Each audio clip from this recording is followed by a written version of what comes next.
Baik, bismillahirrahmanirrahim. Assalamualaikum warahmatullahi wabarakatuh. Perkenalkan, nama saya Aksan Munadi, NIM 2402095020044. Di sini saya akan menjelaskan resource allowance grab dan penanganan dan perbaikan deadlock. Baik, di sini saya akan menjelaskannya. Resource allocation grab atau RAG adalah modul grafis yang digunakan untuk mempresentasikan alokasi sumber daya dalam sistem komputer. Graf ini digunakan untuk menganalisis kemudian terjadi deadlock dalam sistem yang menggunakan sumber daya bersama. Adapun komponen dalam resource allocation graph yaitu proses. Proses ini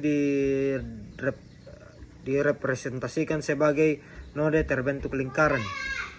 Selanjutnya sumber daya atau R direpresentasikan sebagai node terbentuk persegi.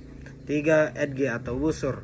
Adapun komponen dari edge atau busur yaitu request edge yaitu menunjukkan bahwa proses P meminta sumber daya R. Selanjutnya assessment edge menunjukkan bahwa sumber daya R sedang dialokasikan dalam proses P. Contoh recurse allocation graph yaitu misalnya ada dua proses yaitu P1 dan P2 serta dua sumber daya R1 dan R2. Jika P1 sedang memegang R1 dan meminta R2, sementara P2 sedang memegang R2 dan meminta R1, maka terjadi siklus dan graf yang menunjukkan kemunduran deadlock. Adapun penggunaan dan perbaikan deadlock yaitu deadlock terjadi ketika sekumpulan proses saling menunggu sumber daya yang tidak pernah dilepaskan. Ada beberapa pendekatan dan penanganan dan pencegahan deadlock, yaitu 1. Pencegahan.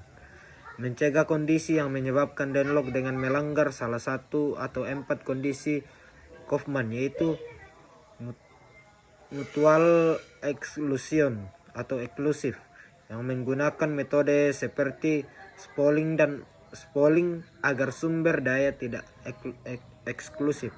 Selanjutnya menahan dan menunggu. Proses harus meminta semua sumber daya sekaligus atau tidak boleh menahan sumber daya saat meminta sumber daya lain.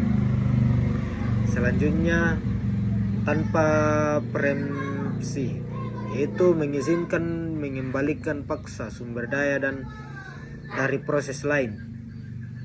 3. Menunggu secara melingkar, yaitu menentukan urutan pemberian sumber daya agar tidak ada